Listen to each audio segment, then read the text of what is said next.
asambleísta Pierina Correa se refirió y hizo un planteamiento respecto al artículo Muchas 5 gracias, señor dentro de este primer presidente debate del de la proyecto Asamblea de ley orgánica Nacional, reformatoria compañeros de la Ley asambleístas Orgánica de Federación Garantías Gurbe. Jurisdiccionales Me y Control gustaría Constitucional. En la aportar con algunas intervención número 9 observaciones a escuchamos a la este asambleísta primer Jonathan debate, Parra. por cuanto desde el primer día yo lo mencioné, nosotros íbamos a hacer eh, la entrega de un proyecto de ley que reforma la Ley Orgánica de Garantías Jurisdiccionales y Control Constitucional. Es importante hacer varias aclaraciones en cuanto a lo que hemos leído. El proyecto sí busca frenar algunos problemas, no algunos, muchos abusos, desnaturalizaciones del uso de las garantías jurisdiccionales. Por eso, dentro de las observaciones que voy a mencionar, hay varios casos. Mencionaba incluso felicitaciones también a la presidenta de la comisión. Yo conversaba con la asambleísta Cabezas hace algunas semanas en el Pleno y le decía que estoy próximo a ingresar este proyecto de ley que estoy seguro vamos a tener la apertura para que se lo trate en el segundo debate, antes del segundo debate, perdón, el informe. Ahora, varias observaciones. Primero, el artículo número 6. En cuanto al artículo 6 del proyecto, que lo que hace es reformar el artículo 7 de la Ley Orgánica de Garantías Jurisdiccionales y Control Constitucional, se regula lo referente, en cambio, a la competencia para que puedan conocer estas acciones constitucionales, determinándose, por ejemplo, de que el accionante sea funcionario sujeto a fuero, se podría observar lo dispuesto en el Código Orgánico de la Función Judicial. Pero esta disposición no es adecuada. ¿Por qué? Porque el fuero aplica únicamente para habeas corpus, no para el resto de garantías jurisdiccionales, en las cuales, por ejemplo, tienen que observarse las reglas tradicionalmente ya establecidas de competencia. En cuanto a la observación al artículo 10, a ver, el artículo 10, que reforma el mismo artículo de la ley actual, en el segundo inciso establece que si la demanda no se completa, el juez debe inadmitir la causa, lo cual en cambio va en contra del carácter informal de las garantías, así como también de un precedente. Recuerden que en esto es importante, la comisión sé que tuvo mucho aporte de la academia y yo como constitucionalista y académico y con el aporte de varios constitucionalistas en mi comisión, que los quiero nombrar igual porque son valiosos constitucionalistas, como la doctora Aniel Erazo, aportes de varios abogados, Leonida Chiliquinga, Jorge Chávez. Bueno, dentro del debate que armábamos para mi proyecto, mencionábamos que no podíamos ir en contra de la sentencia 102-13-CEP-CC. ¿Por qué? Porque esta sentencia de la Corte estableció que la última decisión del juez constitucional es inadmitir el caso, porque esta decisión solo puede ser adoptada cuando exista un requisito insubsanable en la garantía. Por eso es que en el inciso tercero también se prevé que cuando un juez establezca que la declaración haya sido falsa, se declarará abuso del derecho. Pero la Corte Constitucional ya señaló que la identidad de objeto y acción debe ser analizado en la audiencia a fin de que pueda discutirse o debatir las circunstancias del caso y ahí sí observar si se ha producido un abuso del derecho como tal o no. Por eso es que esta disposición no debe ser incluida, creo yo, en el artículo número 10.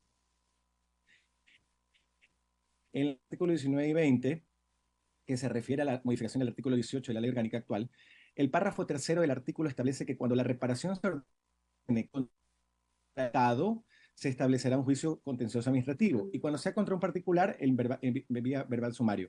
Pero hay que señalar que la Corte Constitucional, en la sentencia 004-13-SAN-CC, declaró inconstitucional la palabra juicio del artículo 19 de la ley. Por lo tanto, hay que aclarar que no es un juicio, es un proceso de determinación del monto que debe ser rápido. En consecuencia del artículo 18, tercer inciso, sería inconstitucional porque es contrario a una sentencia referida en la sentencia número 011-16-CIS-CC. Ahora, este artículo también se encontraría en contradicción con el artículo 20 del proyecto. ¿Por qué?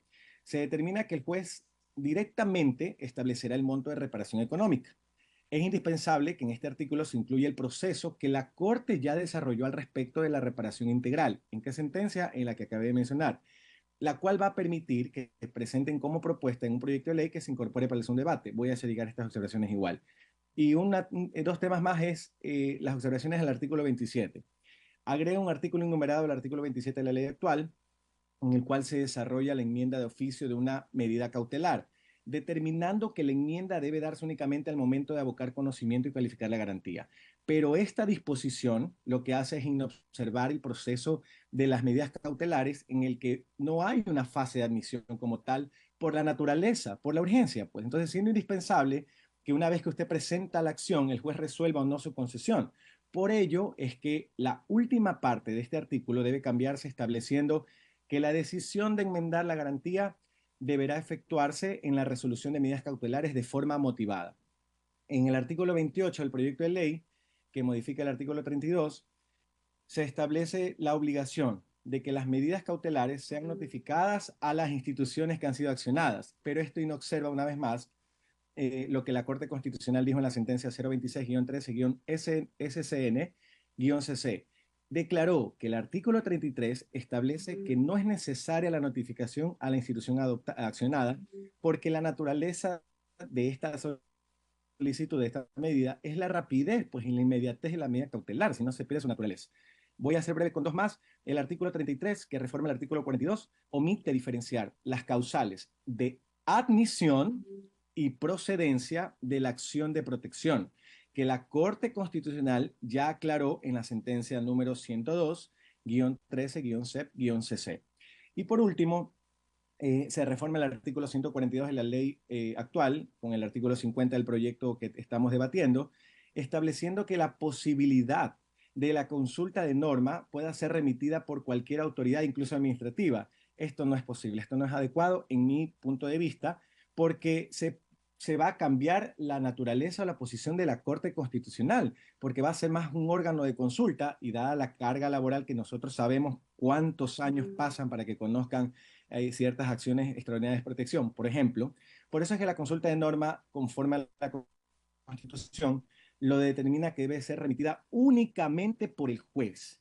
Ampliar el ámbito sería no observar lo dispuesto en nuestra Constitución de la República. Como gobierno nacional y como bancada oficialista, nosotros estamos, y todos los ecuatorianos, incluso otras bancadas, como decían al inicio, ¿por qué podemos apoyar y debemos apoyar? Porque el pueblo ecuatoriano se pronunció en el referéndum y dijo, sí, yo quiero que exista justicia constitucional especializada, porque todos habíamos escuchado sobre el abuso y la prostitución, y disculpen el término, pero es la verdad, de las garantías jurisdiccionales, donde cualquier delincuente iba a solicitar un habeas corpus y el abogado no solo salía con una salchipapa, sino con un habeas corpus sin tomar en cuenta ese juez lo que realmente pasaba en el sistema judicial o los precedentes de Corte Constitucional que estaban ahí. Por eso, estas reformas deben ir encaminadas a precautelar la naturaleza de esta materia. ¿Cuál es la protección de los derechos constitucionales? La comisión, estoy seguro, va a hacer la valoración respectiva de estas propuestas que voy a enviar estas observaciones, adicional al proyecto de ley que estoy seguro Adrián y Paola como presidenta y vicepresidente hemos conversado sobre mi proyecto porque tenemos que cuidar de que la cura o la propuesta no salga peor que la enfermedad. Porque lo que debemos asegurar nosotros es asegurar un escenario de que no se presente inseguridad jurídica. Un tema muy profundo es el establecimiento, por ejemplo, de esta justicia constitucional especializada, pero para eso debemos revisar a fondo qué pasa con el tema de la garantía de los derechos a través del costo de los derechos, lo que mencionábamos siempre en la academia. El Consejo le habló en su con su presidente anterior sobre cómo va a funcionar esto. Queridos asistas, este proyecto de ley es muy importante. No lo minimicen, que esto toma parte de verdaderos planes de anticriminalidad que aseguran un sistema judicial para que hagan lo que dijo la Corte Constitucional y así no estarnos quejando de cuando el juez dice es que yo no sabía, yo no fui, había policías y los militares agarren a los delincuentes, el sistema judicial aporte de manera correcta a darle seguridad a los ecuatorianos.